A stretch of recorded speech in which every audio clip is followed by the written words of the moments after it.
The sitting is resumed. Honourable Leader, Government Business. Thank you, Mr. Speaker. As usual, you always have to expect that there will be technical difficulties and be able to respond accordingly. So I'm grateful for the break, and I hope that those issues have now been resolved. Mr. Speaker, in really drawing a conclusion and bringing this particular introduction on these two bills to an end, I just wanted to again reiterate that the Road Traffic Amendment Bill and legislation is a very dynamic piece of legislation. And while we are amending today to correct a wrong made in 2017, equally there are several other pieces of amendments that are before CPC currently with a view to making amendments to improve that piece of legislation. And as I said before, CPC has graciously offered to assist us in the amendments, the wider amendments and overhaul of the bill. I can say to this chamber that even in relation to the electronic vehicle registration system, as well, amendments had to be made and are being made to that legislation as well as it relates to making amendments to allow for the definition sections to be expanded so as to include, for instance, definitions such as for cameras, electronic reading devices, all of the things that are related to the EVR system. And we're hoping that by next year we will be in full swing in relation to EVR. And again, as we continue to make these improvements and modernizations in relation to licensing, it requires that there will have to be further amendments to the legislation. I think, sir, that at the key of these amendments is a reminder to us all that we ought not to rush legislation at any point in time. I think this administration has learned from that over certainly the course of the last couple of years, but we also were able to reflect on things done previously as well, and to recognize, as you would have realized in the last few years, that we tried to make sure that we consult with as many stakeholders as possible, but also that we are also sending important bills to select committee for consultation with a wider stakeholder body, primarily because we recognize that sometimes you don't always get it right. And with legislation, sir, because things are so dynamic, there's so many views to take into account, oftentimes there is cause for pause to be able to make those amendments. I've heard others say, you know, this administration has been rushing legislation. And sir, I simply say to those who say that, perhaps they don't have the knowledge and the understanding of legislation and legislative process. Perhaps they don't even understand the history of politics. Because if they did, while both administrations have made mistakes, the truth of the matter is that we have always, as a government, been on the forefront of acknowledging when we have made it wrong, and we have sought to correct it. I am happy to also say to this chamber that things like the Integrity and Public Life Bill that was shot down in the other place is making its way back to this chamber, sir, because this is not an administration that when things don't go our way or as is intended, that we simply lay down and play dead and we don't resurrect legislation. And even in spite of integrity legislation coming, all of us who are sitting members of parliament have, and in particular cabinet, have ensured that they have filed their records in relation to financial interests in this country. And that is without any piece of legislation. So we have led by example, even though there is no legislative basis at this point for doing so, sir. I recall when I was in the Senate chamber, the Preservation of Antiquities Bill passing this House and coming to the Senate, sir, and it was shot down in that place. The then administration, sir, has never took the opportunity to consult thereafter or to bring back the piece of legislation. Okay, so when we hear these things about rush legislation, I think people need to understand their history. We saw it as well with the electric light and power bill. I was on the other side at the time, sir. It was rushed through here like the Concorde. But we have had to also make amendments and changes and indeed repeal the legislation to be able to now modernize it and to transform this country, sir, because you cannot remain as you were, and law is something that is constantly changing. Sir, you are a practicing attorney, and you are well aware of what I speak, and I think if people reflect on a lot of what has transpired before. Certainly this administration should not grow weary of those criticisms, because when we are corrected, the one thing I know about this administration is that it pauses and it consults and it reflects and it comes back again.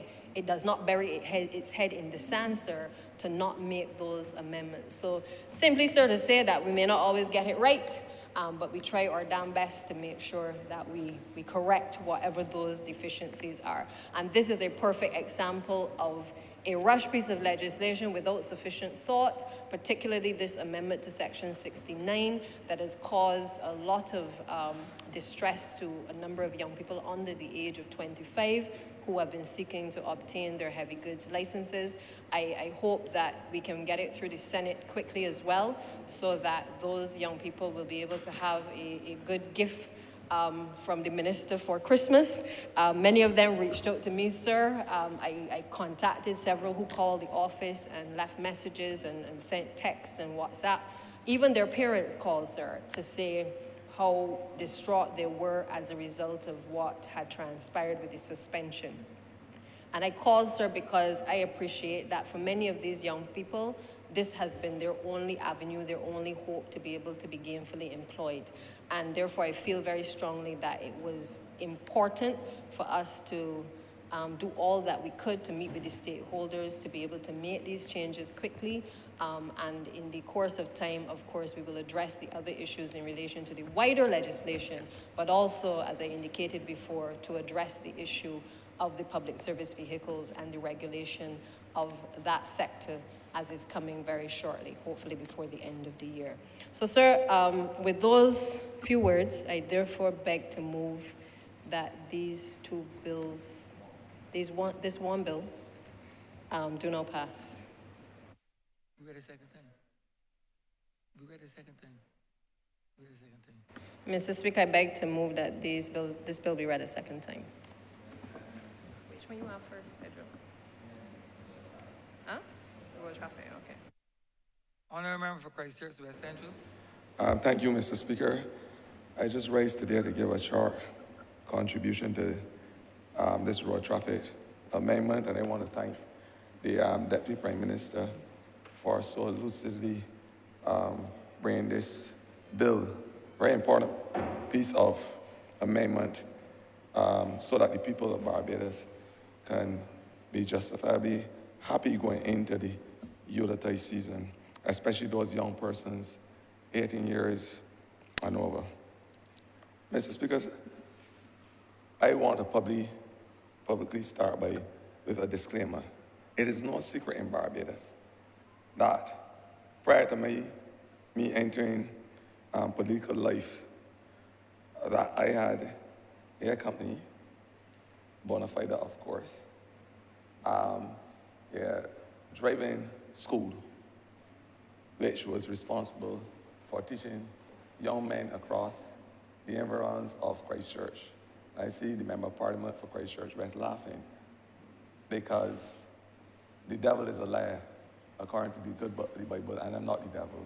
But I had a school teaching young persons, because I believe that if you get a license, especially a heavy-duty license, there is a likelihood, a very, very, very, very, very likelihood, a real one, that that person, male or female, young or old, will have an equal opportunity to get a job. That was my belief then, and it is still my belief now. So, as I said, mistakes happen, but it's the duty of the government, when we identify that there is a problem, that we face it and we fix it. And that is why we are here today, to fix an anomaly.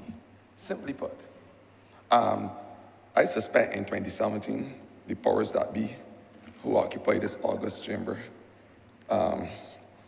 wanted to, as the Deputy Prime Minister alluded to, wanted to basically bring some order as it relates to those in the public service.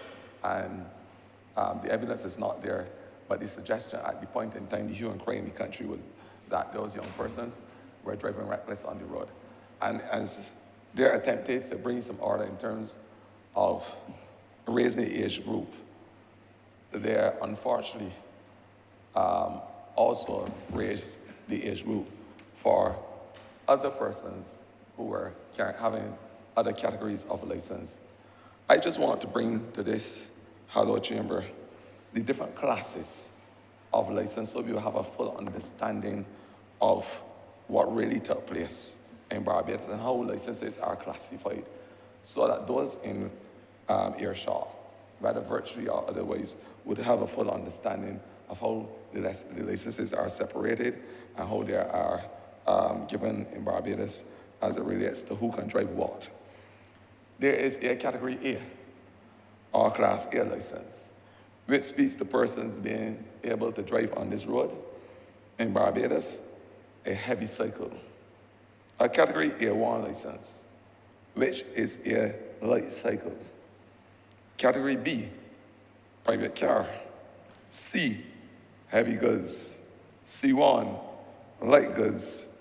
D, the ability to drive public service vehicles. F is for tractor. F1, skid steer. F2, forklift. F3, road roller. And you go back down to the automatic, which is AA, automatic heavy cycle, A1A, automatic light cycle, BA, automatic private car, CA, automatic heavy goods, C1A, automatic light goods, and DA, automatic public service vehicle. As I said, in trying to regulate the age group for those persons in the public who drive public service vehicle, I suspect the anomaly was made in terms of the alphabet and how the numbers were used. We recognize, of course, that C comes before D, but unfortunately, in this scenario, they put the D before the C. If you look at it in that way.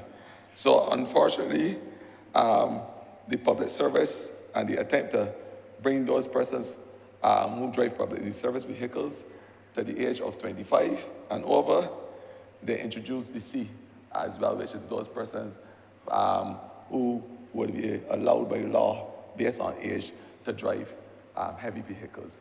So unfortunately, what it did is put all those persons, 18 years, between 18 to 25, under a cloud of uncertainty, and then we now are looking to make amends in terms of changing the legislation so those persons retroactively will be given the opportunity that we know that young persons should be given.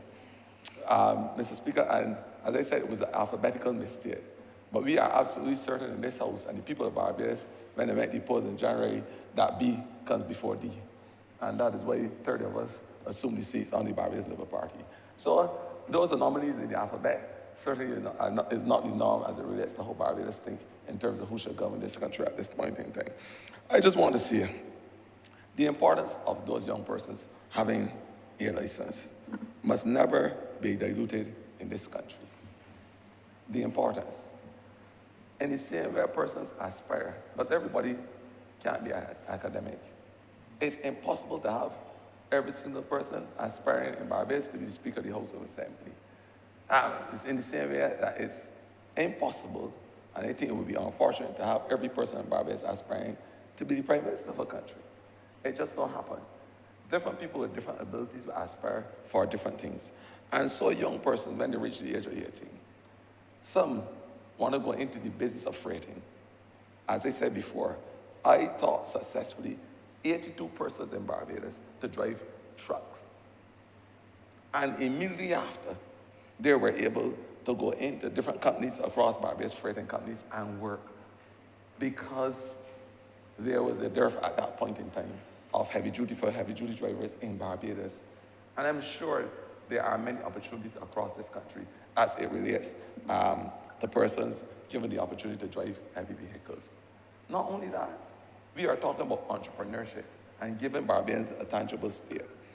I am saying, Mr. Speaker, out of those 84 persons, I know a lot of those young men and women form their own businesses and have freighting companies as I speak today And I want to congratulate them for that, because this is the opportunity.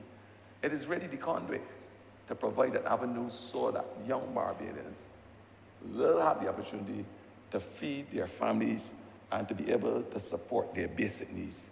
Very important.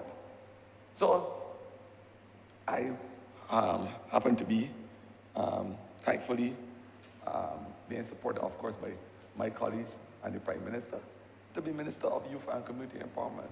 And so we started a program in that ministry under my watch called the Driving Work, because we believe that once those young persons got a driving license, and I want to say the course thus far is 100% successful. Thus far, there has not been a single failure as it pertains to achieving a driver's license since the inception of that course, the Driving Work program.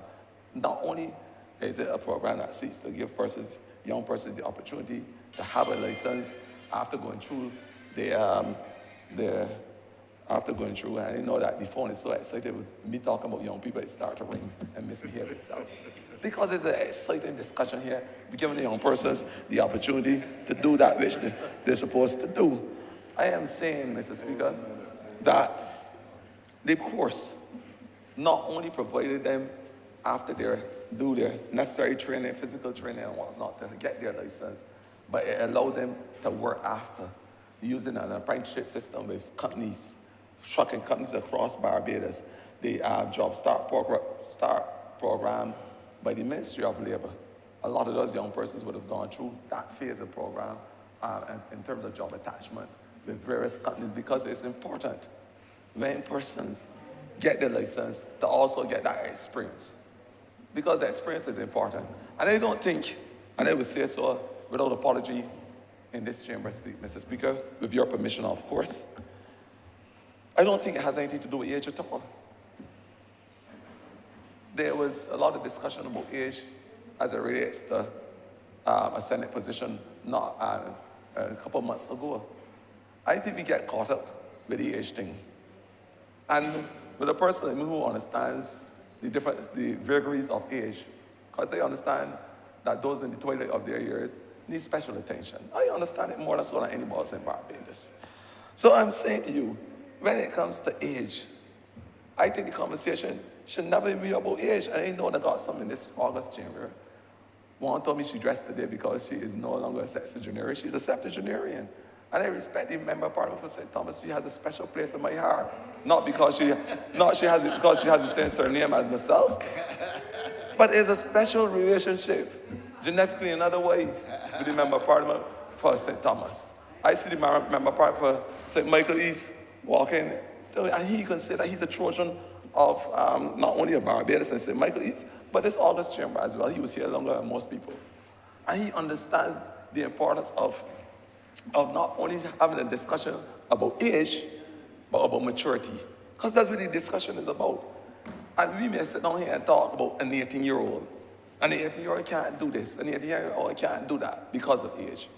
I must tell you, out of those 84 persons that I taught to drive, about 80% of them were persons just on the threshold of 18 years, 18, 19, around that age group. And I must say, just with any other vocation, some of them, when they finished the driving test, were extremely good. I must say, the antithesis holds true too. Some were extremely poor. But it had nothing to do with age. There have some drivers on this road who are quadragenarians like myself, who drive worse than 18-year-olds. I must say it. And they have some 18-year-olds who drive just as good as you, Mr. Speaker, sir. So I don't say, as I said, the discussion is about age. I think that really the discussion should lead itself to, if you want to elasticize it, it's really about maturity and experience. That's what I think it is about. Giving those persons, after they collect their license at 18 years old, giving them a period of apprenticeship, you may call it internship, allowing them to work with companies across Barbados, driving companies, getting that experience. That's what the Job Start Plus program in the Ministry of Labor is about. giving young people that experience, because it comes down to experience when done. Trust me, Mr. Speaker, sir. You may have your license at 18 years old, but there's so much you have to learn after 6 months of training when you get on the road. And I'm saying, and the Deputy Prime Minister alluded to it earlier, to have those persons working with the driving school association. I must say, we have some of the best driving instructors in Barbados. I have been associated with them prior to my political life, and I want to say there are master's trainers who went as far as England to get special training to be able to come and teach those persons who are the instructors of the day. And I want to encourage Barbadians to use those instructors from the Driving Association. They are trained. They went through their training at community college. They have the experience. And that's why they have been doing it for all the years.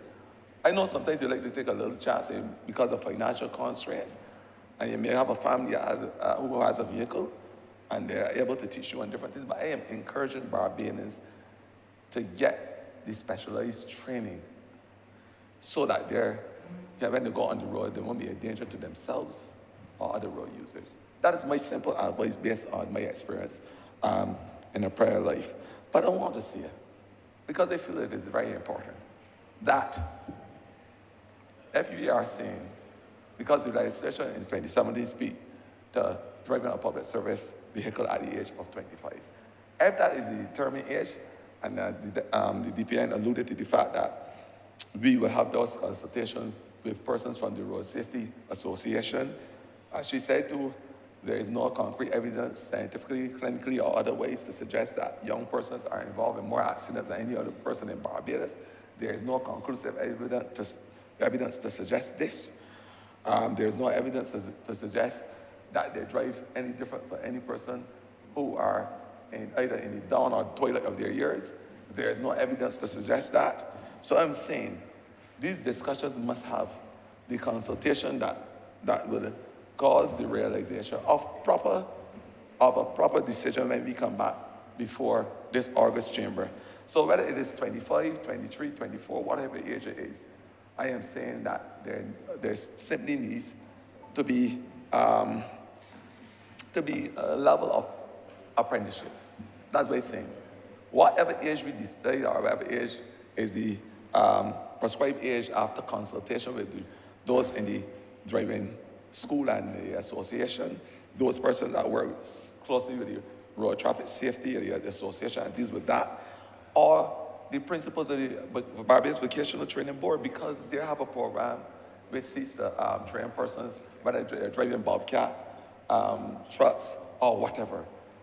My simple suggestion is to have that level of training, because at the end of the day, they are on the road, using the road just like every single person in Barbados, and our primary interest must be safety, whether it's the safety of those in the traveling public, or safety for any road users, pedestrians, whatever.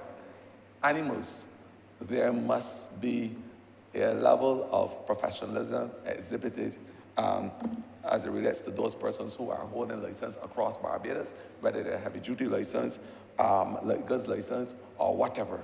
So the level of training is important, and I want to thank those persons from the driving school and the association for going to that level of training, whether here or overseas, so that they'll be able to pass on that knowledge to our young charges.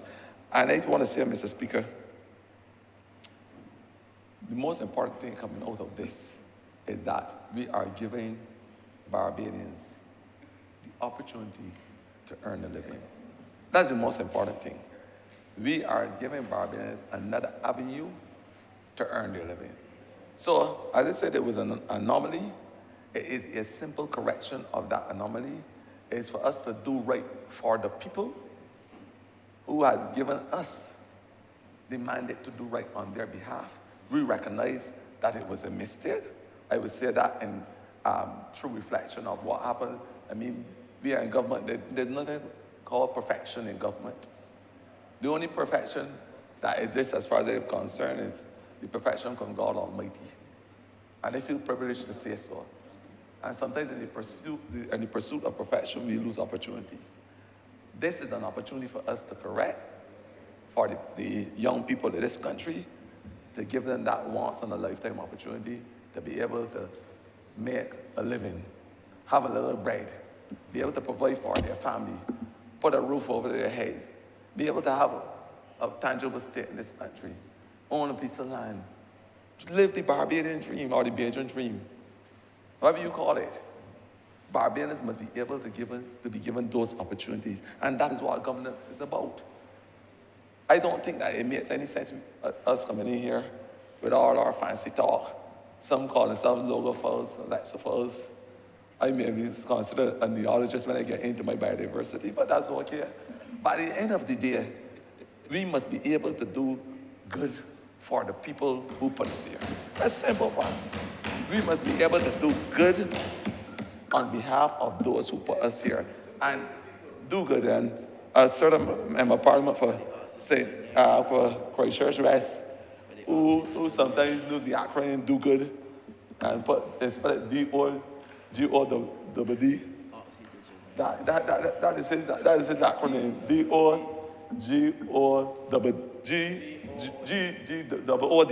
G-O-D-D.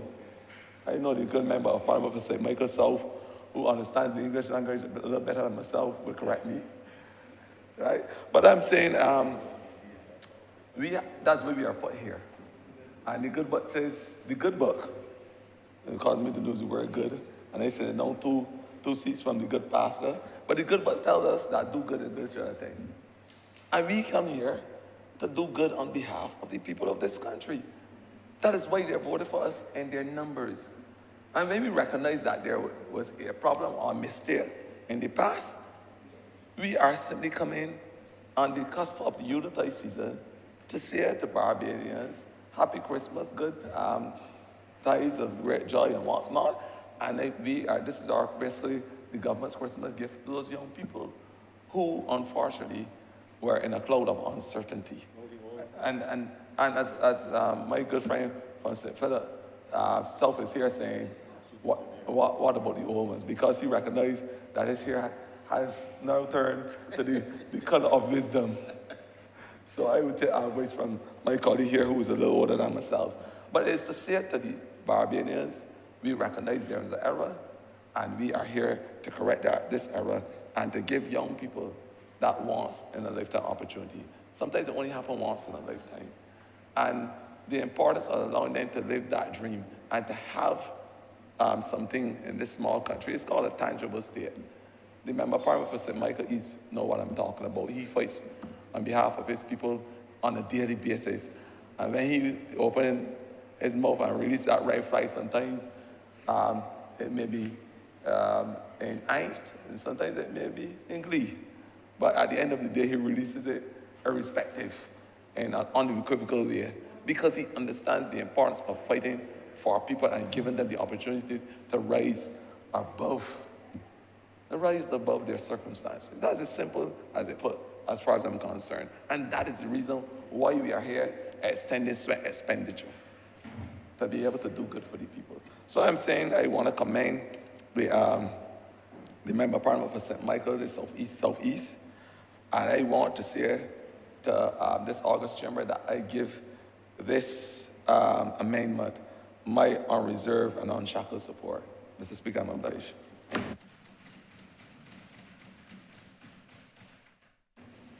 Honourable Member City of Bridgetown. Thank you very much, Mr. Speaker. I rise to give support to this Road Traffic Act Amendment 2022 on this, the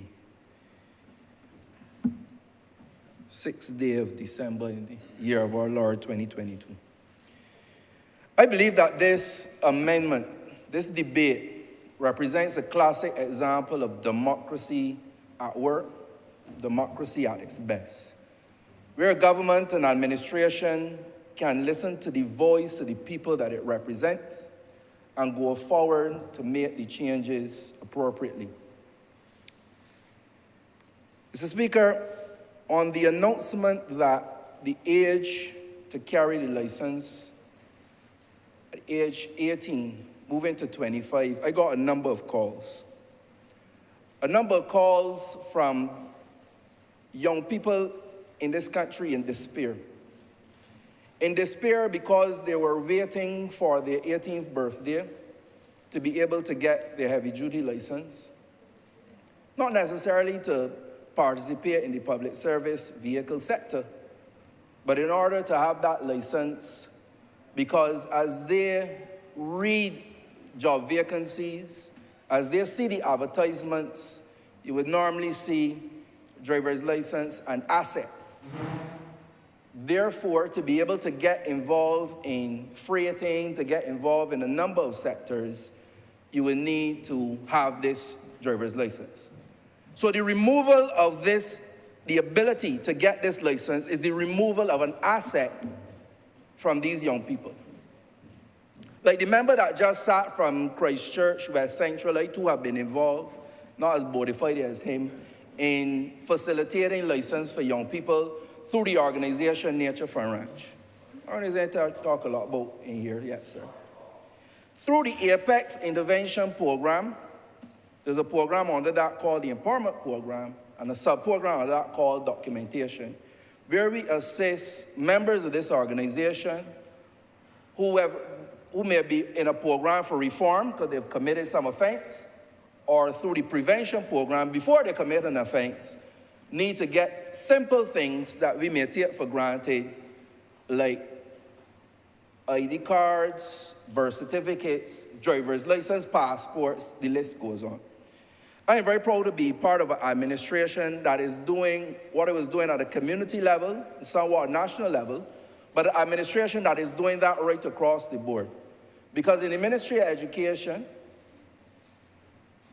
Technological and Vocational Training, in the Ministry of Youth, Sports and Community Empowerment, in the Ministry of People Empowerment and Elder Affairs, there are all programs in there which seek to empower our people, young and young at heart, to be able to gain these documents of life. These documents of life that act as a pathway to empowerment. It is very difficult to do business in this country and outside of this country without basic documentation. There is an entire sector, class, or segment of this society, sir, who would like to have these documents in order to do business with this society. And if they cannot get these documents, they cannot operate on the right side of this society.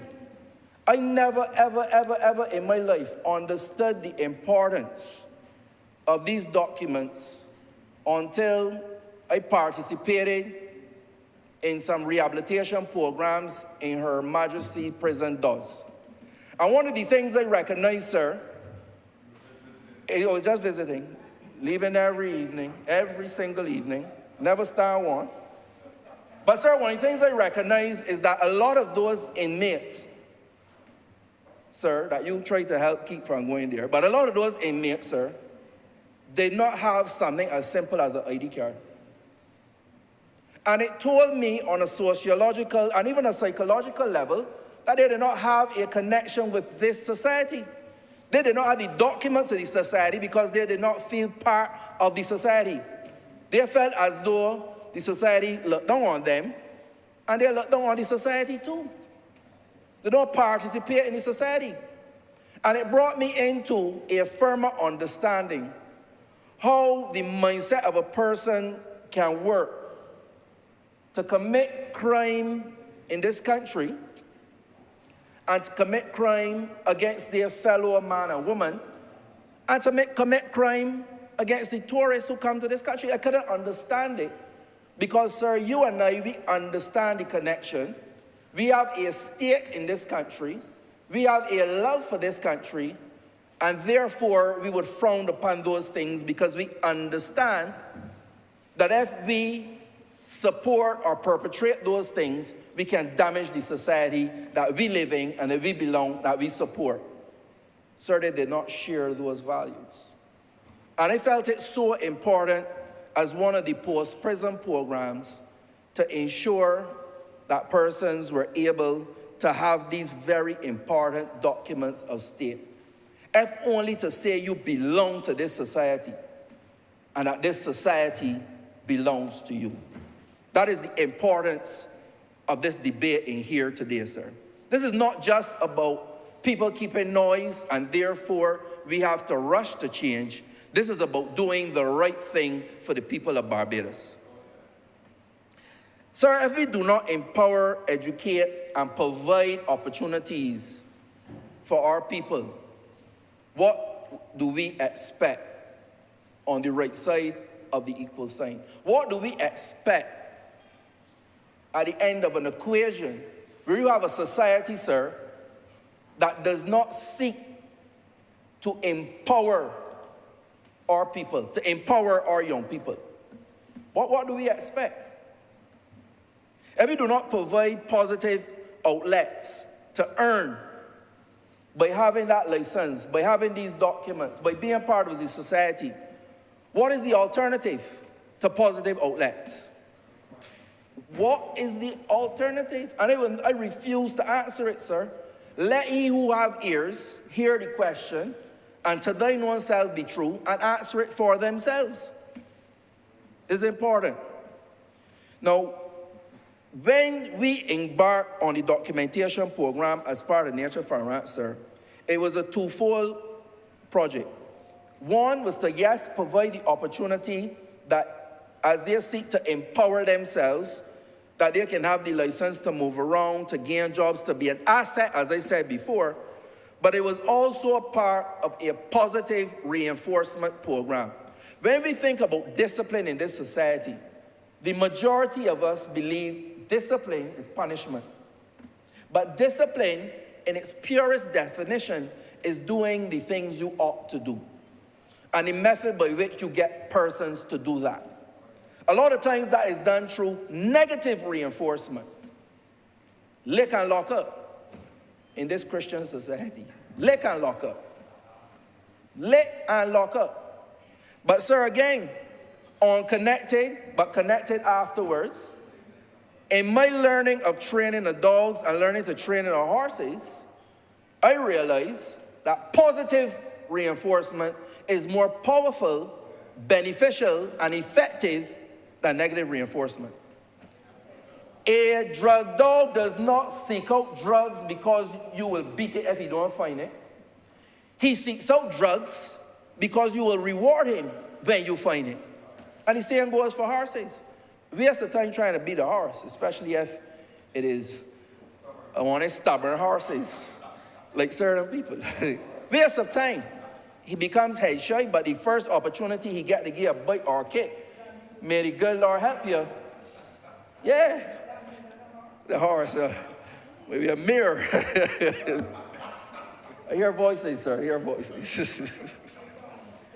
Now, sir, a lot of the time you look across, and I'm working with different classes in this country.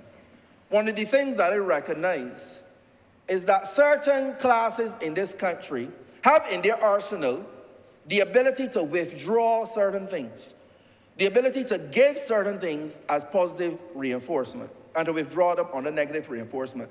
And learning to drive is one.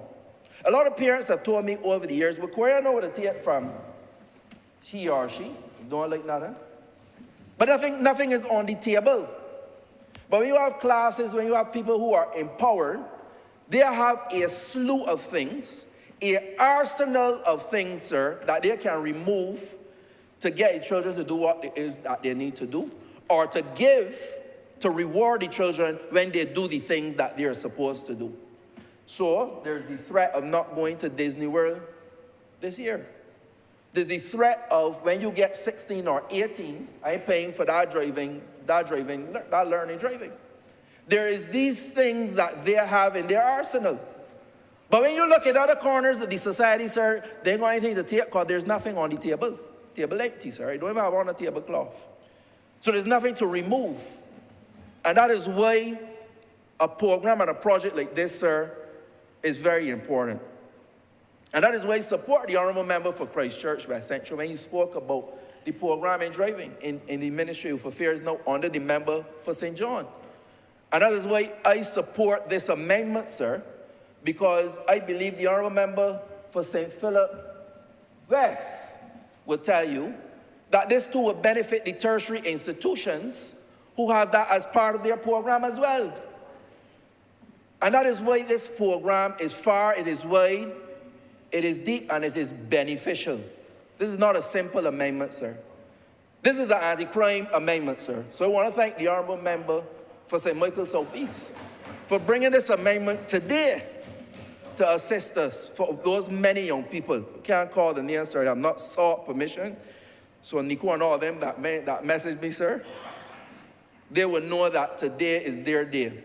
Today is their demonstration that this administration is an administration with 2 ears and a heart to be able to act on their behalf.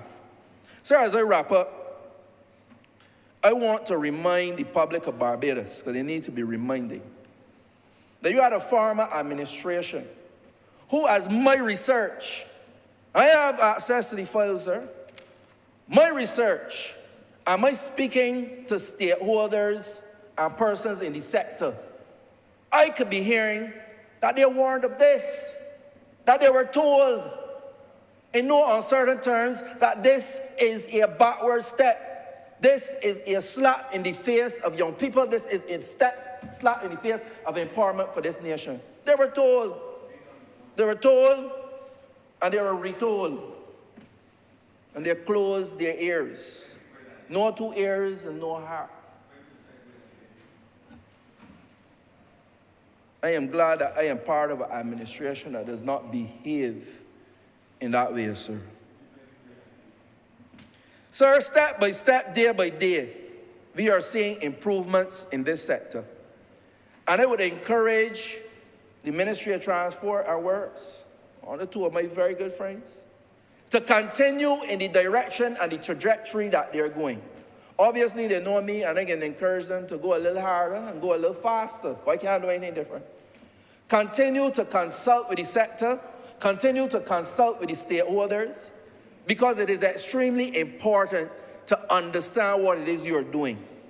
When we are appointed as ministers, when we are elected as elected officials of parliament, it does not automatically go to say that we know everything, we are the end and the beginning of knowledge. And that is why consultation is extremely important. Because you have to use your management style and your discernment, but you need to get the information from the people on the ground. You need to get the information from the people in the sector to be able to make your decisions. And I want to encourage the Ministry of Transport and Works to continue on that vein. Because when you listen on the street, yes, you're hearing about improvements, but we know that there are challenges. If you ask anybody about up in the Pine, NTW, the Barbados Licensing Authority, they know that we still have somewhere to go. And there's a lot of Barbados and its revenue tied up there as well. And that is why it is important to ensure that we get it right. But even more important is that ease of doing business and that ability of the citizen to go there and not feel frustrated. Because at the end of the day, this is about people, people, people. And people must feel good when they interact with these agencies, sir.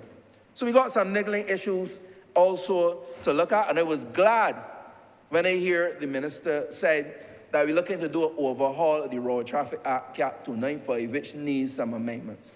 And I like the idea of an overhaul because there've been a lot of tinkering and little amendments here. But when I look through the act, sir, I had to read it a number of times. Find myself on the wrong side of the traffic laws here and there in the former time. And sir, these things about you sell a bicycle and you don't sell it right, you could be charged $500. And you're putting laws there just for people to make lawbreakers because you got laws you can't enforce. Either we can enforce it or we need to amend it because we are making lawbreakers unnecessarily. There's the niggling issue, too, with the handheld communication with the Barbados Citizen Band Radio. that they fell into the trap when we sought to amend the thing for the cell phones. All of these things, sir, I really hope that when we do the overhaul, that we can have a comprehensive overhaul of this act on behalf of the people of Barbados that we represent. And sir, I'm not even going to talk about the public service vehicles. I ain't talking about them at all today. I think it's an embarrassment. Over the years we've spoken about it, and I think it's time to act. I have no words for them. No words for them, sir. We know the damage that they did. We know the damage that they're doing. And we know the damage they will continue to do if we do not do something about it. We know it. And I ain't interested, sir, in who won them or anything. I ain't interested in that debate. I just know the damage that we will facilitate if we do not do the job that the people sent us here to do. That is all I'm interested in, sir. All I'm interested in. So I say with that, sir, I believe that once and for all, we can put an end to the lawlessness on the road. I would like to see a highway and traffic patrol. People can tell me how we can pay for it. Let the fines pay for it. Either we get fines or we have a brilliantly operated road. Because when we don't pay attention to the small things, sir, when we don't pay attention to the seeds, sir, we got the trees to worry about. And these are not good trees. So we need to crack down on these small things. I would like to see the highway code too. We update that one time. One of the things, one of my bugbears is driving on the road. You see hazard lights. You take somebody right down, you got to overtake. The really point hazard lights to put somebody to cross. No, they ain't doing any hand signal. They ain't doing the right turn so you don't overtake. The point hazard lights, you take the brake down, what you can do? Overtake, knock down somebody. All these little niggling things, sir. And we as an administration, we as a government, we have the responsibility. We were given the responsibility to improve each and every one of these things. So with that, sir, all that said, I want to say that I support this Road Traffic Amendment Bill 2022, and I would like to see all the things that we've discussed here come to fruition, and I give it my full support. I am obliged, sir.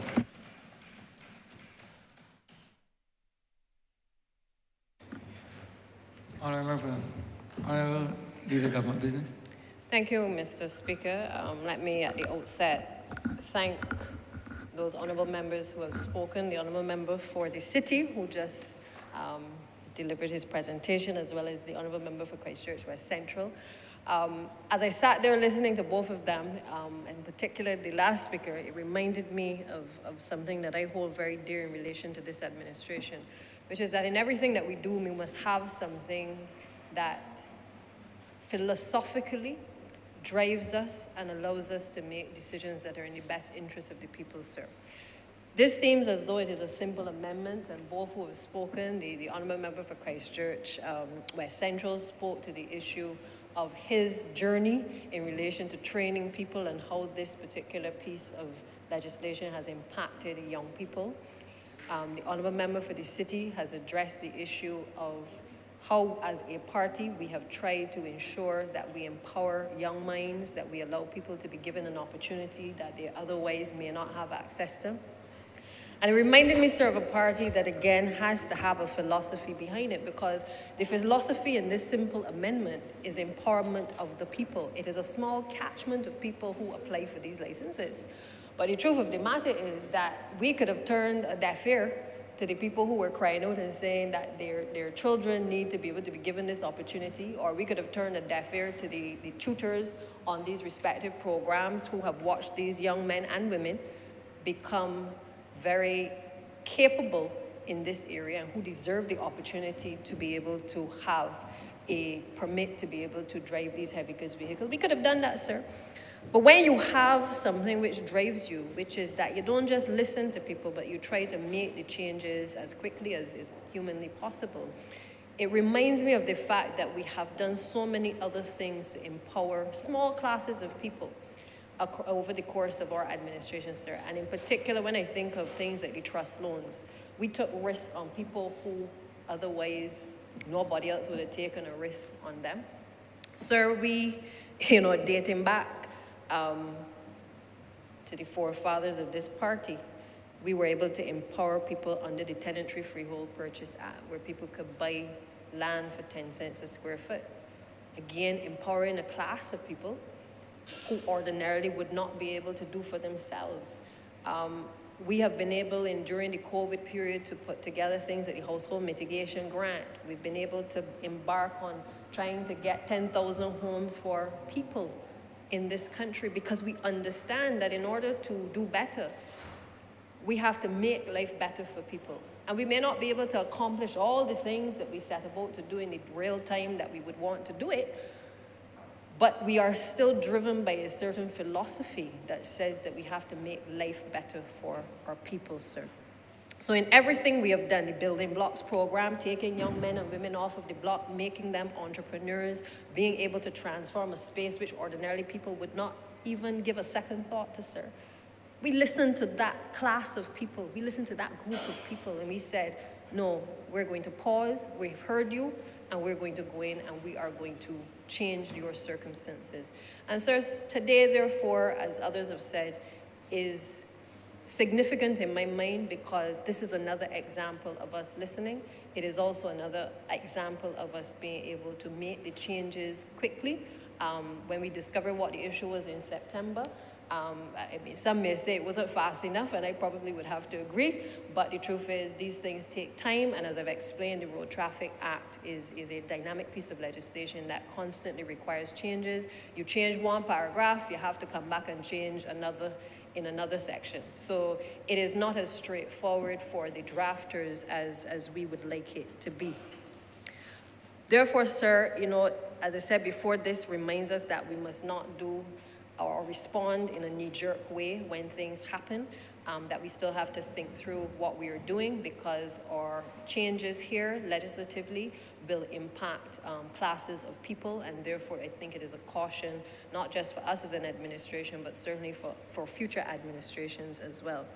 I want to agree with the member for Christchurch West Central in relation to the Barbados Driving Association. Again, they're doing an excellent job. And as I said before, they were the ones who raised the alarm, but also were able to come forward with a number of proposals which have not been lost, certainly on the licensing authority and certainly not on myself, in relation to being able to improve driving in this country. Not just for people who are trying to get a license for a heavy goods vehicle, but generally, how do we improve the standards on our roads for persons who want to learn to drive and drive anything. Because at the core of all that we're doing here is we're trying to not only empower, but we're also trying to make sure that our roads are safe for road users, both the ones who can drive the vehicles, but also for those who are going to be the users of the road as well.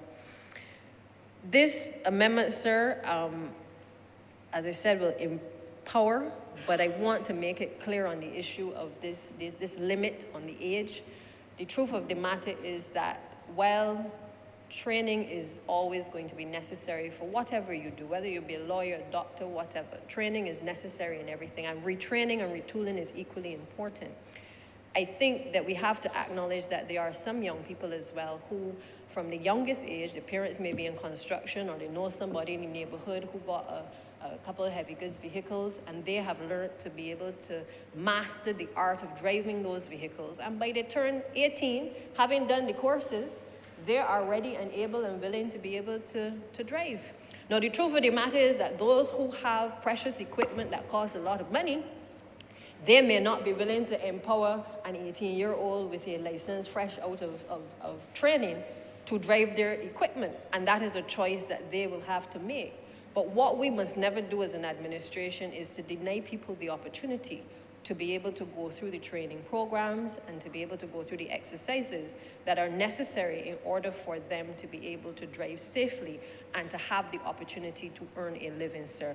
And I therefore am grateful to those who at CPC have assisted with this, and certainly the Chief Legal Counsel in the Ministry of Public Works, and all of my colleagues who have weighed in, because many of them have also been affected by the suspension of the issuance of these permits, and I want to thank them as well for being able to raise the issues in a way that allowed us to quickly get this to Parliament and to bring some relief for this particular class of persons. And sir, I therefore want to beg that Your Honor, no?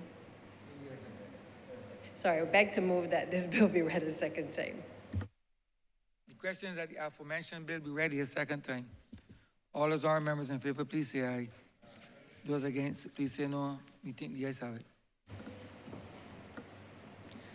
Thank you, Mr. Speaker. I beg to move that Your Honor do now leave the chair and that the House resolve itself into committee for further consideration of the bill.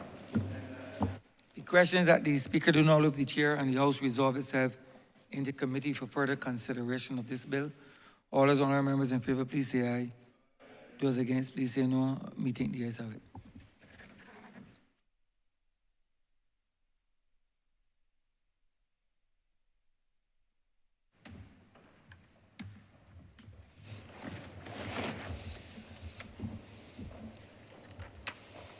This honorable house is now in committee. Clause 1. Mr. Chair, I beg that clause 1 do not pass. The question is that clause 1 Stand part. stand part. All honorable members in favor, please say aye. All members against, please say nay. Methinks the ayes have it. Clause 2. Mr. Chair, I beg to move that clause 2 do not stand part. The question is that clause 2 stand part. All members in favor, please say aye.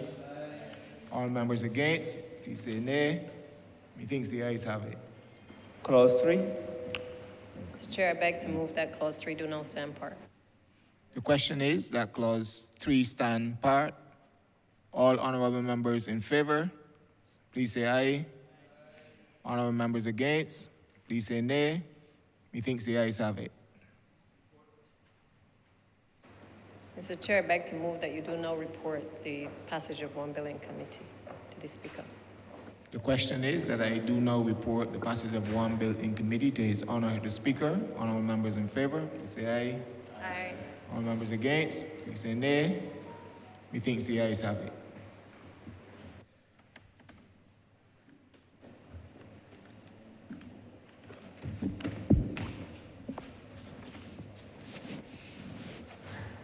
Chairman of committees is reporting the passing of one bill in committee. Mr. Speaker, I beg to move that this bill be read a third time. Question is that the aforementioned bill be read a third time. All those honorable members in favor, please say aye. Those against, please say no. Me think the ayes have it. Mr. Speaker, I beg to move that this bill be now cited as the passed and cited as the Road Traffic Amendment Number 2 Act 2022. Question is that the aforementioned bill be passed and so cited. All those honorable members in favor, please say aye. Those against, please say no. Me think the ayes have it. This bill is passed and so cited. Order number 8, sir. In the name of the Honorable Deputy Prime Minister, Honorable Minister of Transport Works and Water Resources, to move the second reading of the Road Traffic, Learners Permit and Driving Licenses Validation Bill 2022. Honorable Leader of Government Business. Right.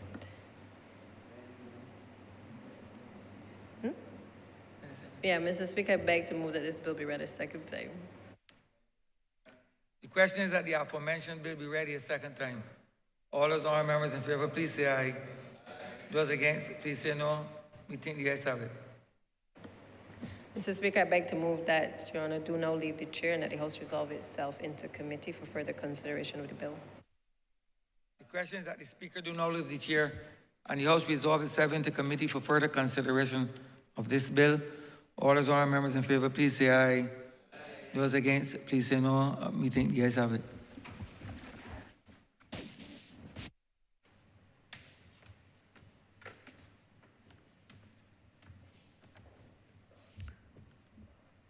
This house is in committee. Clause 1. Mr. Chair, I beg to move that clause 1 do now stand part. The question is that clause 1 stand part. All honorable members in favor, please say aye. Honorable members against, please say nay. Methinks the ayes have it. Clause 2. Mr. Chair, I beg to move that Clause 2 do now stand part. The question is that clause 2 stand part. All honorable members in favor, please say aye. Honorable members against, please say nay. Methinks the ayes have it. 3. Mr. Chair, I beg to move that Clause 3 do now stand part. The question is that clause 3 stand part. All honorable members in favor, please say aye. Honorable members against, please say nay. Methinks the ayes have it. Mr. Chair, I beg to move that you do now report to His Honor the Speaker the passing of one bill in committee. The question is that I do now report to His Honor the Speaker the passing of one bill in committee. All honorable members in favor, please say aye. All members against, please say nay. Methinks the ayes have it.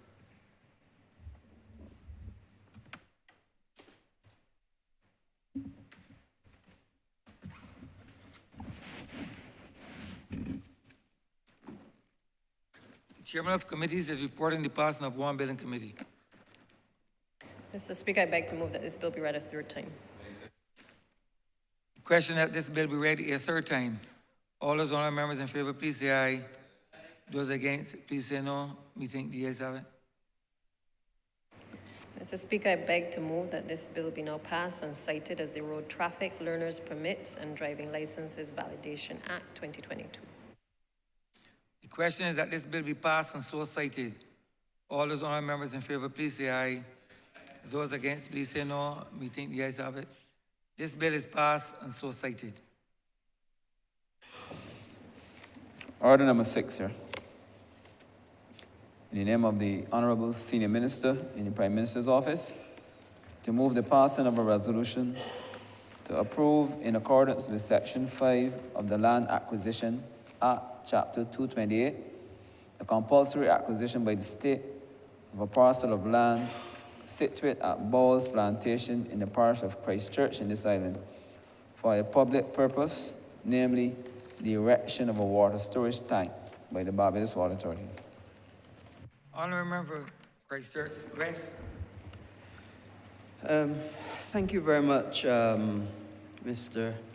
Speaker, for the opportunity to present to this Honorable House a acquisition by the state of some 3,802.7 square meters, or 40,932 square feet of land located at Balls in the parish of Christchurch. This land abuts the Rising Sun Reservoir, and this acquisition is most definitely necessary for a public purpose.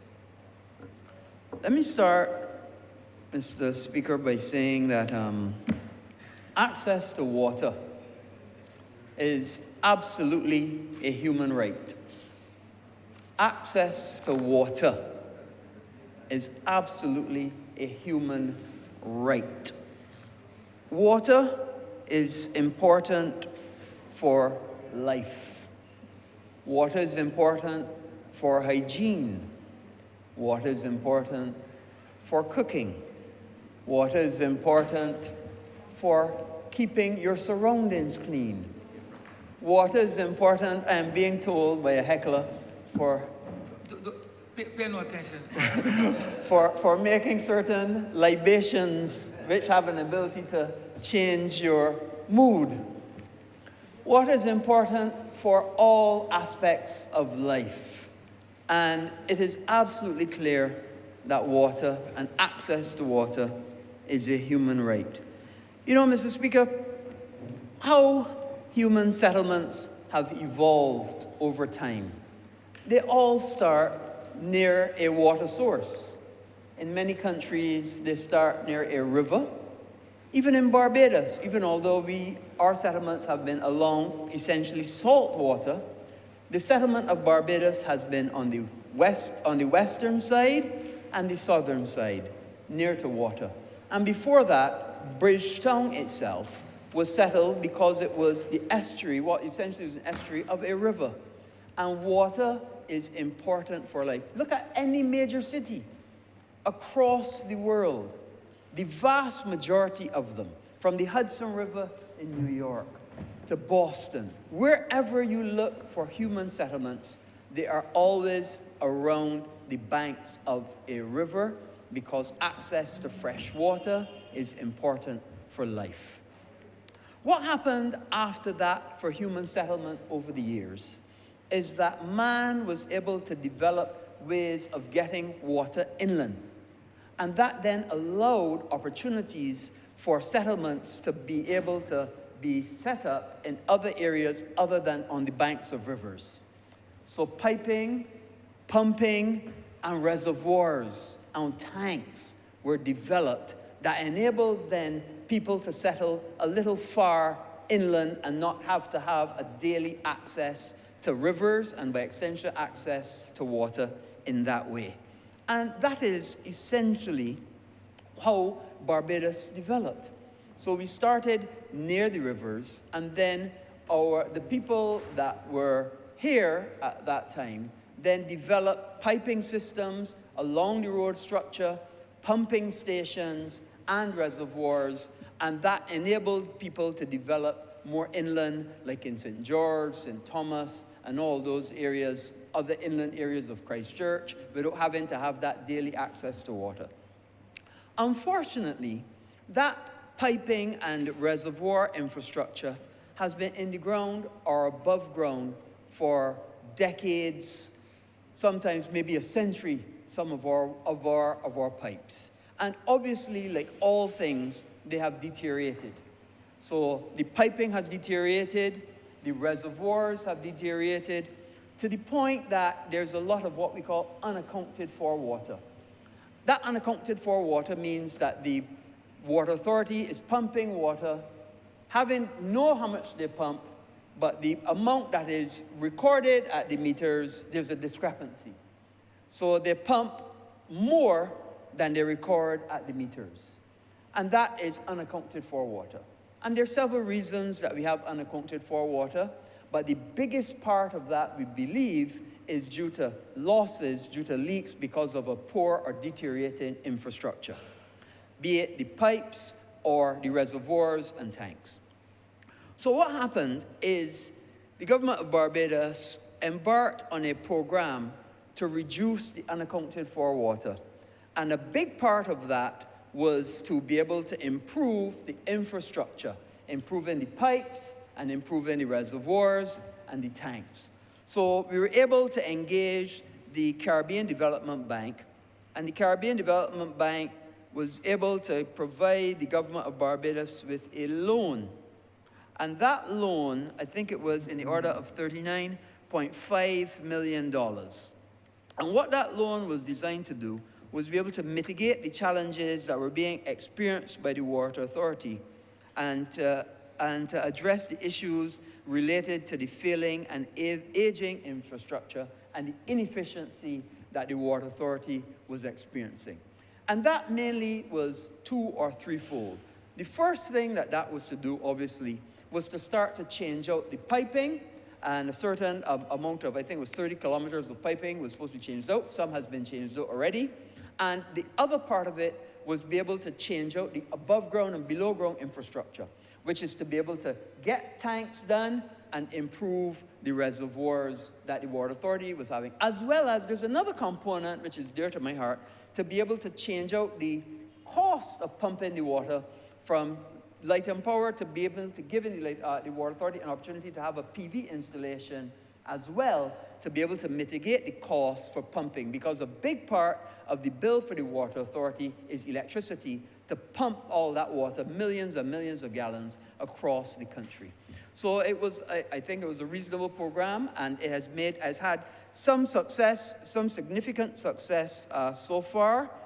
There have been quite a few of the installations that have already been done. Let me see if I can go through a few of them. Right. So Golden Ridge, the Golden Ridge Reservoir is in progress. Many of you would have seen that already. It is, I'm told, 85% complete. They're waiting now for the final waterproofing to be completed. Shop Hill is also in progress. It is 70% complete, and reinforced concrete beams are installed. Providence, 83% complete. Again, reinforced concrete roof and panels. Hanson, 99% complete. Worley, 99% complete. Half Acre, which is a tank as opposed to a reservoir, I'm told that it is approximately 99% complete. Indian Ground, 97% complete, awaiting final inspection. Mount Stepney, 97% complete. Elton, 97%. They've been working through to be able to improve the infrastructure for water storage as well as water transmission in this country. And that is an absolute plus, and that is a benefit for all the people of Barbados, because water is a human right. We saw in the pandemic, it was so important to be able to just wash your hands. Because imagine if we didn't have access to water and you couldn't wash your hands. It could be a matter of life and death. Because if you were unable to wash your hands, you were more at risk of getting the virus, and then by extension passing it on to a vulnerable person in your family. So it brought home more than ever, because not only is water for sustenance for the own body, but water and the ability to keep yourself clean and keep your hands clean and keep your surroundings clean could have been a matter for life and death. So I must salute the Barbados Water Authority for getting this program going and improving the infrastructure. I think it's been paying dividends. The parish of St. Joseph and St. John, I'm told, are getting better access to water now, rather than the bad days when they were having great difficulty. So it's paying dividends, and I'm looking forward to seeing improvements in St. Lucie as well. I understand that they have some difficulties, but we are going to be going at this to make sure that the water infrastructure in this country continues to be improved constantly and consistently. However, one of the reservoirs that have to be done is the Rising Sun Reservoir. And let me focus now on the Rising Sun Reservoir, because that is what this is about. Now, the Rising Sun Reservoir in particular, it provides the service to a large number of people. Packers, St. Patrick's, Yorkshire, Walruns, Lowthers, Searles, Fairview, Watton, Charnox, Corvelly, the Grantley Adams Industrial Park, the Grantley Adams Airport, Fairy Valley, Parish Land, Pilgrim Road, Balls, Providence, Newton, Lodge Road, Kingsland, Silver Hill, Gall Hill, Kendall Hill, Maxwell, Caneville. It's almost the whole of Christchurch. It's almost the only part, funnily enough, in here, Mr. Speaker, is the great constituency of Christchurch West.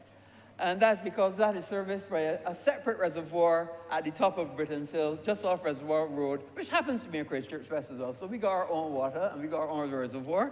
And maybe we'll get that improved in the next program so that they continue to have a better and a wonderful reservoir. However, the Rising Sun Reservoir feeds a lot of people. A lot of people. And you got to understand, Christchurch is the second largest parish by population in this country, second only to St. Michael. So the number of people that live in Christchurch is huge. If you go by constituencies, as politicians and speaker, we think constituencies. 5 constituencies by 8,000 roughly. 40,000 people live in Christchurch. 40,000. Second only to St. Michael. So, and if this reservoir, Rising Sun, is servicing those numbers of people, and we have to fix that, that means in order to fix it, you have to take it out of service. And if you're going to take a reservoir like that out of service, you can't focus it and fix it by another reservoir. So what the Barbados Water Authority engineers have said, what we have to do, we have to build it in redundancy, and we have to build a reservoir that will be used while this other reservoir is being fixed, I understand it's going to take about 5 to 6 months. Then when that one is fixed, then we end up with 2 reservoirs, which is great. Because any engineer would tell you that redundancy is absolutely vital and important when you're designing a system, especially a system that is going to be servicing 40,000 people. So this is exactly what this resolution is about. Is so that we can have the land to be able to build a reservoir that is going to have 1.5 million gallons of water in it, so that if any issues happen for the people of Christchurch, they have that redundancy. And when the other reservoir comes on, it means that you're going to have the 1.5 million new one and the refurbished Rising Sun one simultaneously. So I think it's an excellent opportunity for the Barbados Water Authority to be able to build in redundancy and be able to enhance the ability for them to supply the people of Christchurch. And by extension, it's not only that supply, because how the water system is so designed is that if a reservoir in another location goes down or has to be fixed, they can transfer water they can do what we call a water push and transfer from one to the next, so that we have that resiliency and we have that built-in ability to be able to get water to people, because water is a human right. And this has become even more important than ever because of the significance of what we hear now is climate change. And climate change is important, and it has impacted on our access to water. And what has happened is 2 things. Because of climate change, we get longer and more severe droughts. Longer and more severe droughts. That means that how we manage our water and how we manage our water resources have become even more critical. It means that there are longer spells without water. And the second part of it is when we do get rain, it tends to be greater volumes in a shorter space of time. So you also get more flooding as well. So climate change has had a significant impact on how we manage water and how water is treated across this country, indeed across the world. So this is very, very important. It is an acquisition. And you know, of course, whenever I do an acquisition, I always remember a former member for this house, Mr. Louis. And he would always say, you can't land a plane on a plan. You got to land a plane on land. Well, the same thing applies to a water tank or a reservoir. You can't build it on a plan. You need land. And this acquisition, to be able to get that land at balls, it's only a small amount. It's just under an acre. But even although it has a small footprint, it has a huge and important reach for thousands of people across this country. Because the opportunity or the wrong that would be done if we were to limit or reduce their access to water at a time when they would need it most would be a travesty. And at the end of the day, that is what a government is about. A government is not only about tax and spend, it's not only about trying to get roads done, it's also about looking into the future. Trying to have that eyeglass that looks and sees what is possible and what do we have to do to mitigate any problems that may be coming down the pike. That is what good governance is about. And that's what this administration is about, doing the best for the people and by the people, so that at the end of the day, there's no disruption to their standard of life. There's no disruption to their ordinary lives. There's no disruption to them, and they are given opportunities to develop and be the best that they can be. So I think that this resolution is absolutely critical.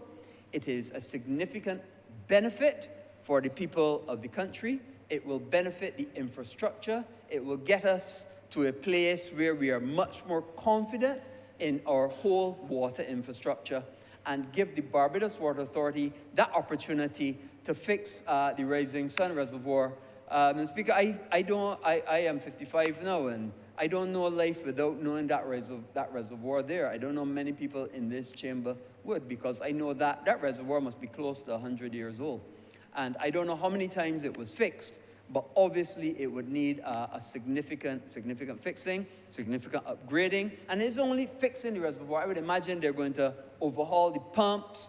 They will be putting in, if they don't have already, battery backup or generator backup, so that that reservoir is made in a condition to last another 50 to 100 years and to be able to supply the people of Christchurch. So this is, although a short resolution, a very, very important one, because what it does is it builds in that absolute resilience and enhancing the safety and efficiency of potable water supply for the system of Barbados. And I can't imagine that there could be any negative, but I can only see positives in this acquisition. And therefore, Mr. Speaker, I would ask that this resolution do not pass.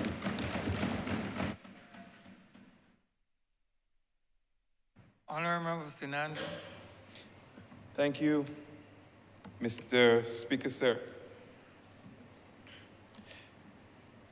Before I start, I want to ground this debate firmly in a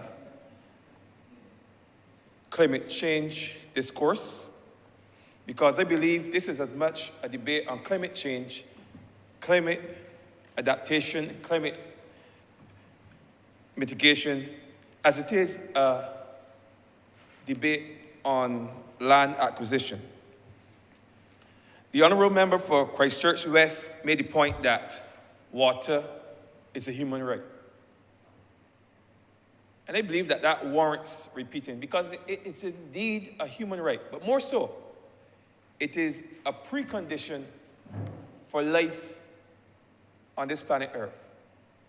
I've said it before that water is that sector that every other sector is heavily dependent on. Without water, there cannot be an agricultural sector. There cannot be a tourism sector. There cannot be a health sector. Any other sector that you can imagine cannot function without water. Water is critical and central to everything else. It's central to our socio-economic development. It's central to our food security. It's central to our ecosystems. Without water, none of these things can function. So what we have seen here on the part of the Barbados Water Authority is what we describe in industry as good water stewardship, good water governance and management, which is responsible use of water. Because we are faced for the first time with what is being referred to as a water crisis. And perhaps for the average person who goes and turns the tap, the faucet, and water flows freely, they may not believe that we are in a water crisis. They may not. There's some people in this country who have never experienced a water outage. There's some. But the fact remains that that is all because of good water stewardship and water governance on the part of the Barbados Water Authority. But I want to share with you the reality that we are operating within, and that is climate change, and the impact that it's having on us as a country, and by extension, on this entire region and the world, as a matter of fact, and the world, because we're seeing countries that hitherto or years ago never had issues with droughts or water outages or severe flooding or anything like that. Now, they're now experiencing these things. England, for example, I think I saw recently that they would have experienced a severe drought, something that they've never experienced before. They're seeing more intense rainfall and all such like. So we're having some strange weather patterns occurring across the globe, and that can only be attributed to climate change and global warming. Now, I want to just look at how these things have impacted Barbados, and just to break them down into three major categories. I think the honourable member alluded to the fact that we are seeing a change in rainfall patterns. We're seeing a change where there's so much variability in rainfall patterns that we cannot now determine easily when the rainy season begins and when it ends. All like now we should be heading towards, the dry season, but we are seeing rains. Just, it was this week or last week, we saw flooding in parts of St. Philip. You don't associate that kind of flooding, that kind of rainfall in December going into January. But now we may very well have a rainy season that may run all the way into January. It's hard and becoming even harder to predict. So you're seeing this higher intensity of rainfall.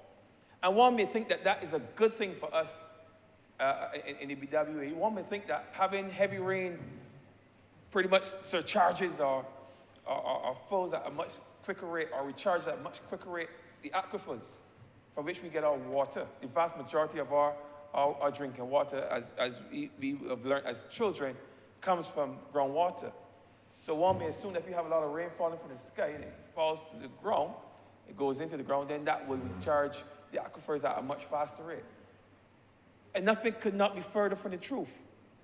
In actual fact, what happens, like if you take a glass of water and you pour it on the ground, on the soil, if you throw it down with intensity, it's just going to run off the surface and it's going to flow away. And if it flows onto a concrete surface, just all the water is going to flow onto that concrete surface and go along. Same thing with rain. If it falls with certain intensity and you have flooding, a lot of the water is just going to flow right down into the sea. It's not going to percolate into the aquifers as it should and have that kind of recharge that we would expect with lighter rain or normal rainfall. So in what we think would happen, the opposite happens. So we just get a lot of runoff, and that negatively impacts the aquifer recharge. But at the same time, we are also seeing higher frequencies of droughts. And I just want to give you a sense of how bad the situation has gotten over the years when it comes to droughts. And sometimes we forget about these things because when the rains come, we forget that we had months and months of dryness when the whole country was looking all brown. Anyone in agriculture would not forget the dry years that we would have had. But I remember looking around Barbados and the entire country was brown. I live in the country where we see a lot of grassy areas, and those areas had all turned brown. And then we had grass fires all over the country, creating more problems for us with the limited amount of water we had. We had to use some of that water to then fight these grass fires. But just to give you a sense of the last 35 years or so, how many years were impacted by drought. We had drought in 1991. We had drought in 1993. 94. There was a drought in 1997. There was drought in 2002. Drought in 2007. Drought in 2009. There was a severe drought between 2014 and 2016. I remember that particular drought of 2014, 2016. I remember that year, especially 2015, because almost for the entire year where I live in Orange Hill in St. James, the water was off. For almost an entire year. I remember the truck coming around and people out there with 10 and 15 buckets waiting to catch water because you would only get water running through your pipes maybe for a few hours or a day, or maybe a day or two. But then for the rest of the week, you were without water. You had to depend on the truck. This was before the proliferation of the community tanks, which is something that we are turned our back on and would never want to return to. But this was before that time. And we would depend on the water tanker. We call it water tanker. Gone into St. Andrew, discovered it's called a vat, but we call it water tanker or water truck when we were young people growing up in Orange. And I remember 2014, 2015, because of the severity of that particular drought and having to go home from work in the afternoon and hope to catch the water truck in the community so I can get some water. I was living alone at the time, so I could get some water from the 5 or 6 buckets that we always kept in our house as people who grew up in the country.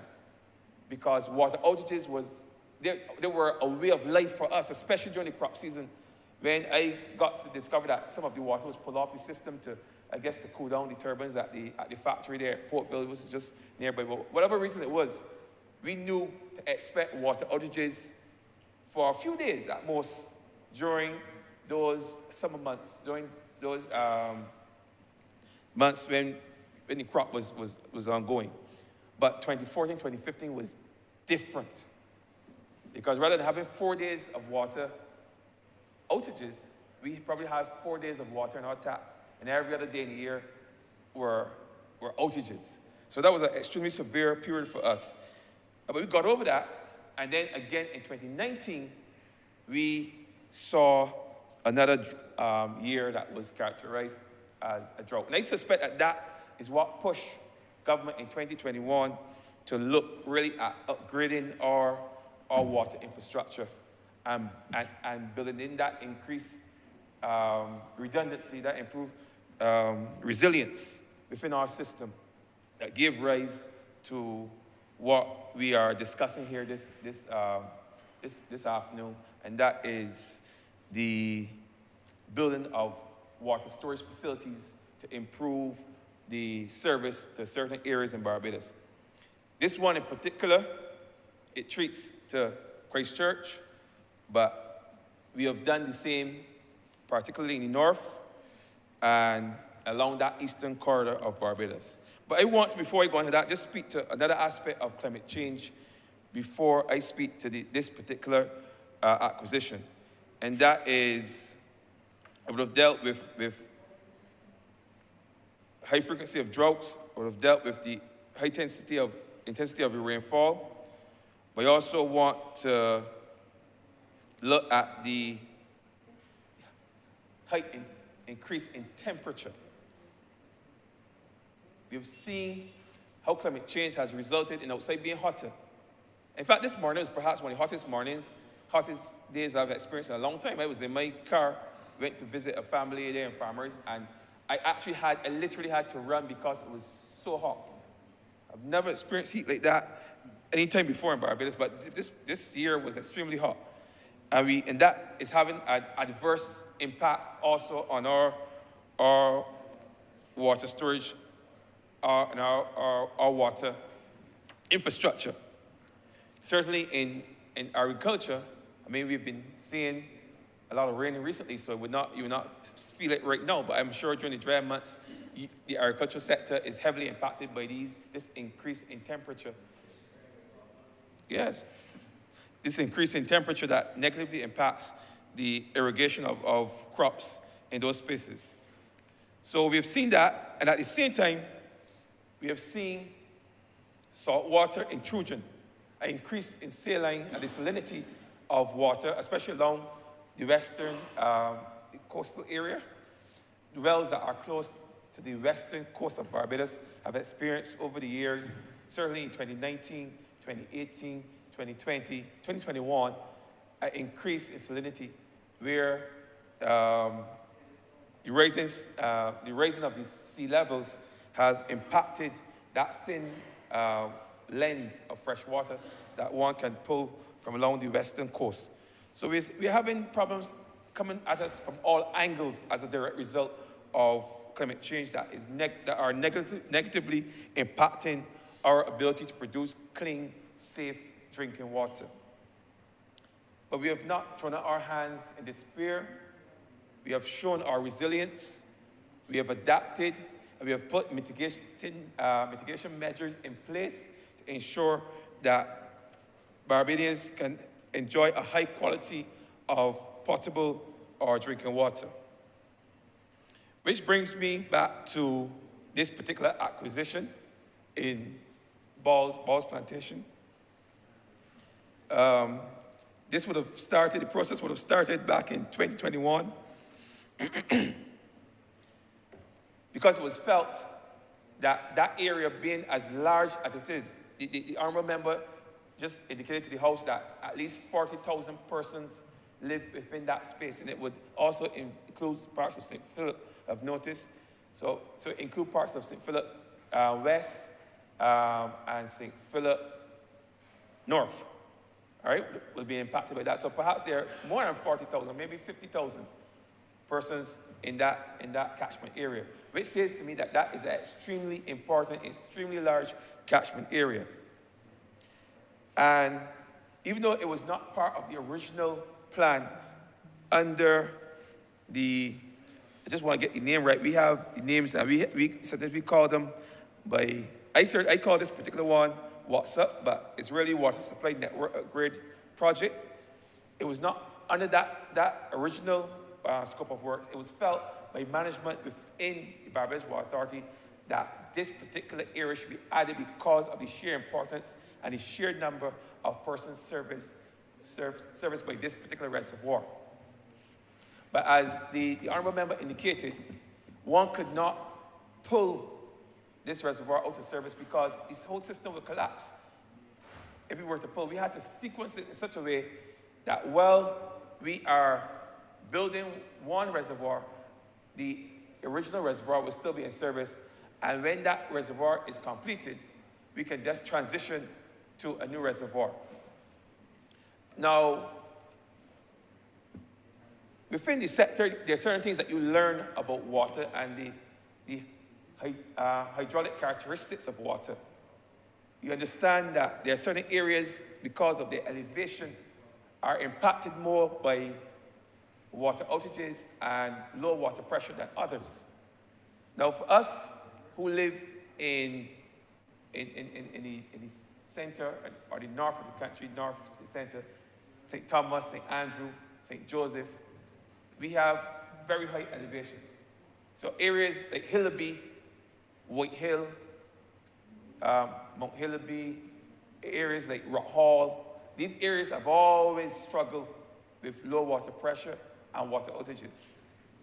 I'm thankful that in some cases, some of those areas have been remedied.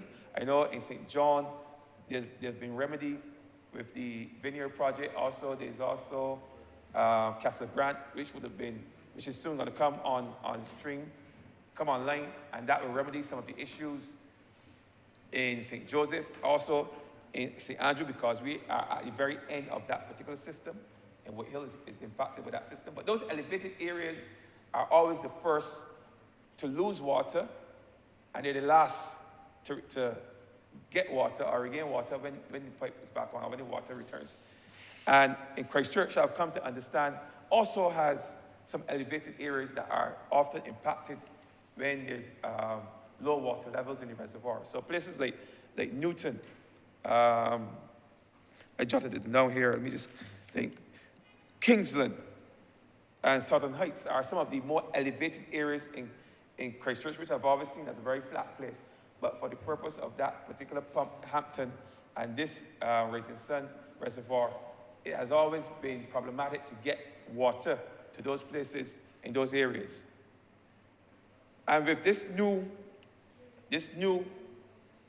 tank, which would also come with upgrades such as a booster station, it is anticipated with the new booster station in place, we can also pump water to those areas with a certain degree of force or pressure that would ensure that persons in those areas will have good water pressure like the rest of Barbados. Of course, there's a downside to upgrading infrastructure of this type. As was said earlier, many of our mains are age. And by age, they are 100 years plus. So we have to switch out those older mains with newer, more flexible mains that are more seamless, because the more joints that you can find on the main, that's the area is most likely to fail. So the more joints you have, the more likely your main will fail. And we compound that with age, then you have a recipe there for disaster.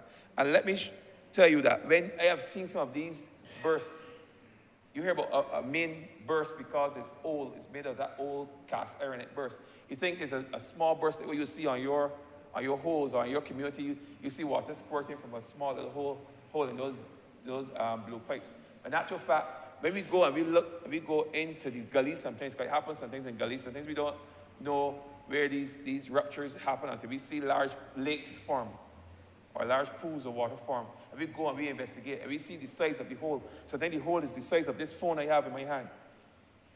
And you can imagine how much water is lost from those ruptures and those holes. And because of that, the pressure does not get to the households, and households complain, and we get an increase in pressure reduction. So we are upgrading all of our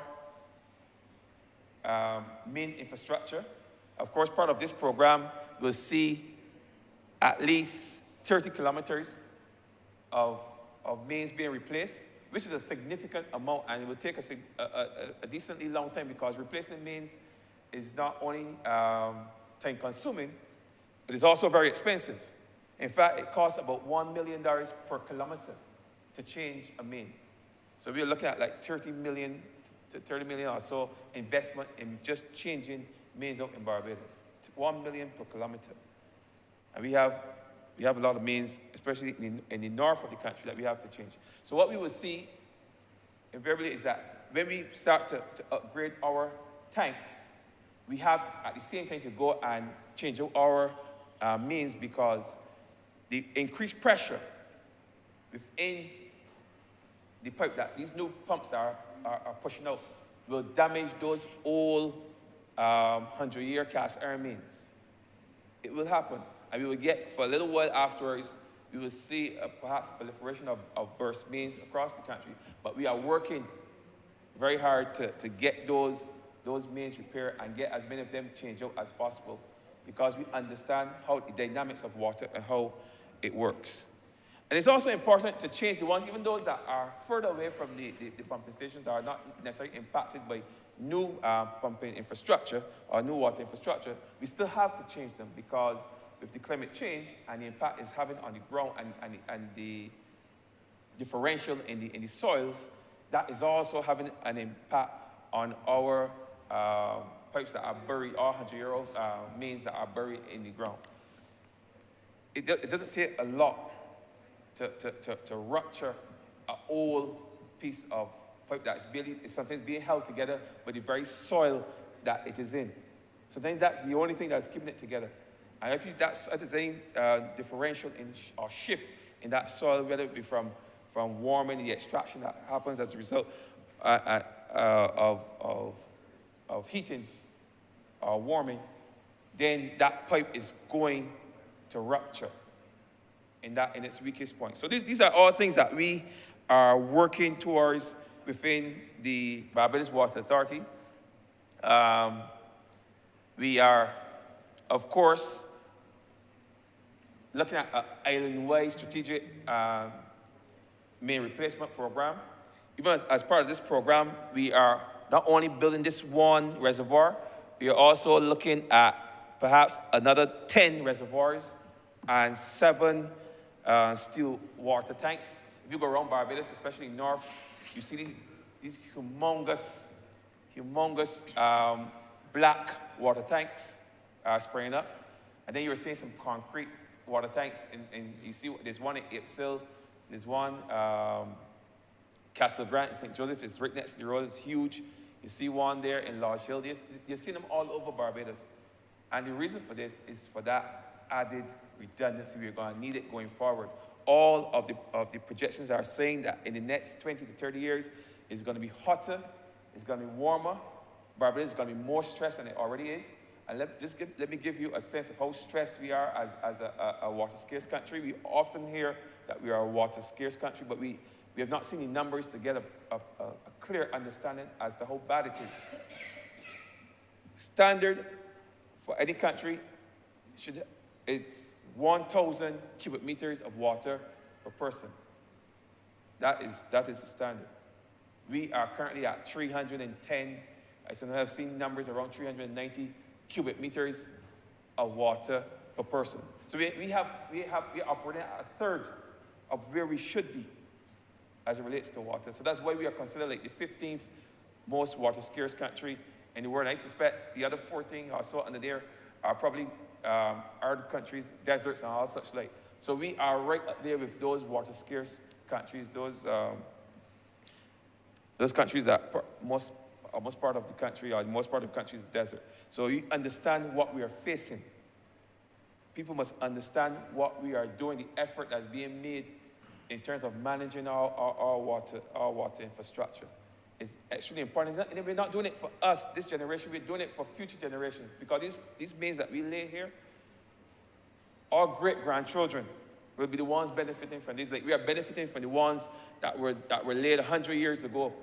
We are at the tail end of those. We are seeing the downside of them, of course, now, but they have given us 100 years of service. And we hope with this new technology and this more flexible climate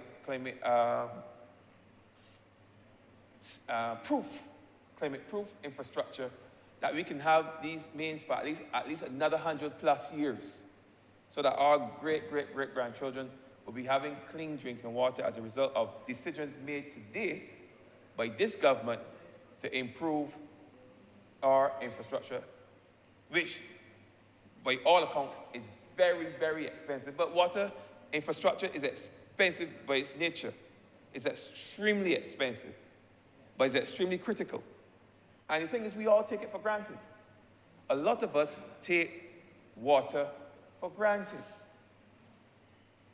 In fact, many people do not know where water comes from and the efforts that are made to ensure that the water is clean. They just turn the pipe and the water is there, it looks clean, and they're satisfied with that. But they don't know the efforts that are being made every day, people working around the clock, 24 hours a day, to ensure that we have a clean water supply. I remember back, I think it was in April, when we had some challenges over at the Bell pumping station. And I would admit that as a child, I never knew where water came from. I heard we got water from wells, but I never knew that water actually came from a well, which was just a hole in the ground. I actually thought that water came up and then went into some sort of laboratory, was cleaned and sanitized, and then was pumped to our homes. I did not know that it came directly from the ground, straight into the reservoirs. Of course, it is added chlorine, added to it well in the well. So it's sanitized right there in the well, but then it's pumped into a reservoir or storage tank, and then it's pumped to our homes. I did not know it was that was part of the process. I did not know the science involved in it. There's a lot of things I learned on that day about water that I had to appreciate those workers at the Barbados Water Authority. Yes. I mean, apart from the danger, because you are working around a well that's 160 feet deep or so, between 140 to 160 feet deep. Picture a well. Our homes are 20 feet deep. And those present, did you imagine that well 10 times over? Or close to 10 times or 8 times over. You have a well that is 140 to 160 feet deep, and people have to work around that every single day, ensuring that we have clean drinking water. And I saw a level of camaraderie why those men were working from morning to night, in some cases without getting any sleep. During COVID. During COVID, when people were home, some of them were complaining, were asking, were saying that they didn't know what they were doing. All these things I was hearing, grumbling. But yet I saw men literally putting their lives on the line, working in conditions that anyone would consider to be dangerous or unsafe conditions, to ensure that that water infrastructure was repaired and put back in place, that at least, it was 30%, which is around 100,000 people in the Bridgetown area, and Bridgetown, St. George area, would have drinking water. I saw that. That is what the BWA is doing. I believe that. And it was said then, and I would say, no, the story of water has to be told in this country. The history of water and the struggle of water over the years and the struggle that water will face going forward. That story has to be told. Because we take water for granted. We take water for granted, and it's only when we turn on the taps and we just get the air or nothing. It's when we realize how important water is. And it's important to us as people. Within this project, there's a component that deals with how water impacts gender. And you know, some things you don't, as a man, you don't really think about things, but the member for Christchurch West, he alluded to it, and working with a female minister sometimes, you are reminded that sometimes things impact females or women in more than they impact men, or in different ways. Can you imagine as a woman living in a house and there's no water? Yes, for us, we know we use it to wash and we use it to cook and we use it to clean, but they have added issues that require hygienic condition. It requires clean water. And a lack of clean water can negatively impact their health in ways that it would not necessarily impact us as men. So women are more vulnerable to water outages than men. When I go into communities, and you know, we've had many outages in my community before our issues were fixed. I don't like to say it because I got in a meeting about 2 weeks ago and said that we were no longer getting water problems in Orange Hill where I live, and the next day, pipe was off. So I don't want, but that was a direct result of the maintenance at the Ionics desalination plant in Spring Garden, on Spring Garden. But then, you know, within a couple of days, then there was the fire. So the pipe was off again. So I don't want to put my mouth on it, but our problems were fixed. But I remember going around from household, and I would hear the cries of the females especially, that, you know, certain times of the month is extremely difficult for them to be in a household, and there's no water. You know, they have to bathe in a pan. And that's difficult for them during that time. So they're extremely vulnerable. So that's why within this component, this project, we have a component to sensitize persons on how gender is impacted by water outages and, in fact, by climate change. So as I wrap up, I just want to, because I felt I needed to get some of that off my chest, working around water and appreciating water in the way that I've appreciated it. I just want to say that climate change presents a clear and present danger for us as, not only as inhabitants of this island Barbados, but for us as a species on this earth. But at the same time, it offers us an opportunity to put in place or to transform our systems through good water stewardship, through good water governance, through good water management. We can now use this opportunity now to improve on the systems that we have had in place that have served us so well for the last 100 years, to ensure that they serve us well for another 100, maybe 200 years, and ensure the future and the prosperity and development of the country for our future generations. And with those few words, I want to associate myself with this resolution and to give it my full support. Mr. Speaker, I am obliged. Honourable Member for Christchurch West. Thank you very much, Mr. Speaker, as I seek to wrap up this resolution. First, let me thank the Honourable Member for St. Andrew for his contribution to the debate. And let me say, as he spoke about the difficulties at the pumping station at the Bell, it reminded me of those very long nights that we were there together. The minister was out of the jurisdiction at the time, and I, as Minister for Infrastructure, the two of us were there every night with the men as they worked. And you know, sometimes when you hear somebody say 160 feet, people don't understand 160 feet. But let me see if I could break it down. A story on a building is 10 feet. So you imagine a building 16 stories tall. There is no other building in Barbados 16 stories tall, Mr. Speaker. None. But the depth of that well is equivalent to a building 16 stories tall, double the height of the tallest building in Barbados, which is about 8 stories, the Central Bank of Barbados. And men went into that well to be able to fix that well. And let me explain to you why men went into that well. The well has a pump on top of it. The pump has pipes that go down underneath.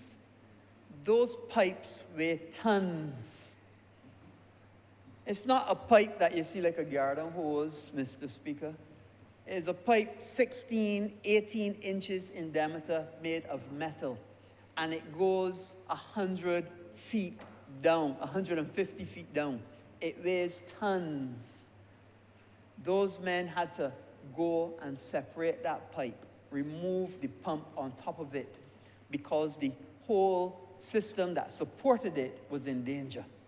And if that had collapsed, that whole pumping system and tanks would have crashed into the well. That is what we were up against. And that is what those men were able to do. I remember running over to Kentucky so the men had something to eat. And Kentucky must want to know how come their sales went up so much. But we had to keep working because so much was at risk. If that well infrastructure had gone down, we would have had water issues for months, rather than for the few days. And let me thank the people of Barbados for enduring and bearing with us over those few days, because we were able to get that support fixed and up and running yet again. Also, another thing that we didn't mention is because we're a water scarce country, I want to encourage more people to use water conservation devices as well. And they're more available now. There are some devices that you can add to your faucet, which will add a little air, is a more air-water mixture, and reduces the volume of water that you use on the faucet. There are bags that you can add into the toilet, for argument's sake, the toilet tank, that reduce the amount of water that is used on a flush. Things like that. When you have a leak, get it fixed, because the cost of the water and the cost of the water for the country is huge. So all of these things, sometimes turn off everything and check your meter to see if you have a leak that you don't know about. You know, sometimes when Speaker, I know it's happened to me, I don't know if it ever happened to you, but we have people, constituents come and say, I get a water bill for $1,000. And I say, well, that's because you have a leak somewhere. It may be under the ground. Have you been checking? Have you been monitoring? And all these things we have to do, because water is a scarce commodity. And you know, there's an old adage in Barbados, you never miss the water till the well runs dry.